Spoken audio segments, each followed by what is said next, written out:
Tonight, the Trump administration labeling New York, Seattle, and Portland, Oregon as, quote, anarchy jurisdictions, threatening to take away their federal funding. Billions in New York City alone. The Trump administration has repeatedly pushed and violated the boundaries of the laws governing the executive branch. Over the past 2 years, the House Budget Committee has conducted oversight, heard from expert witnesses, and introduced legislation to uncover and stop this administration's rampant abuse of power. But President Trump's latest executive action to punish American cities that he has termed anarchist jurisdictions is an outrageous attack on the rule of law that will have real and painful impacts on the American people. As a member of the Budget Committee and the representative for Washington's 7th Congressional District, I know the consequences that these destructive and irrational funding cuts will have on all of our communities.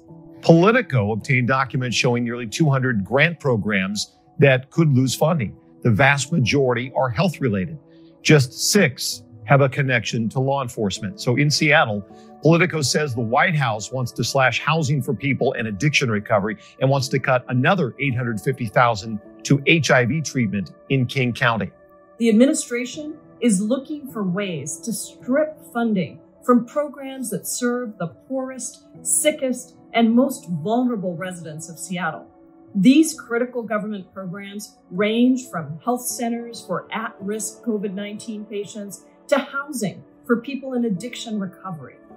The administration is even targeting funding that Congress provided for a critical HIV initiative, the same program the president bragged about in his own State of the Union address. At a time when we need all hands on deck responding to the coronavirus and the resulting economic crisis, the Trump administration is focused instead on ripping away the services and resources that Congress provided for those who need help.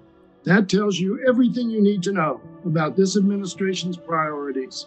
Some might try to dismiss this latest move by the Trump administration as just political theater by a desperate president. As members of the House Budget Committee, we know it is part of a larger pattern of abuse. As we saw during the impeachment proceedings, the Trump administration illegally withheld funds for Ukraine in a shocking attempt to solicit foreign interference in our elections.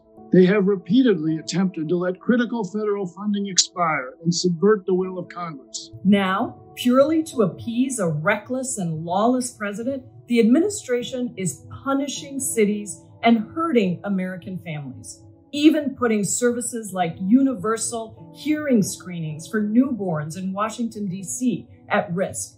We cannot let these abuses go unchecked. We've already introduced legislation that will restore our system of checks and balances and safeguard Congress's constitutional spending authority. We will fulfill our constitutional responsibility to conduct oversight of the executive branch and protect the Americans and families we represent. We will hold this administration to account. Millions of Americans are already struggling to get by as the president continues to ignore the pandemic and the crises at hand, putting our communities and our economy in greater danger. Now, President Trump is further jeopardizing their health and their well-being in a desperate attempt to score political points.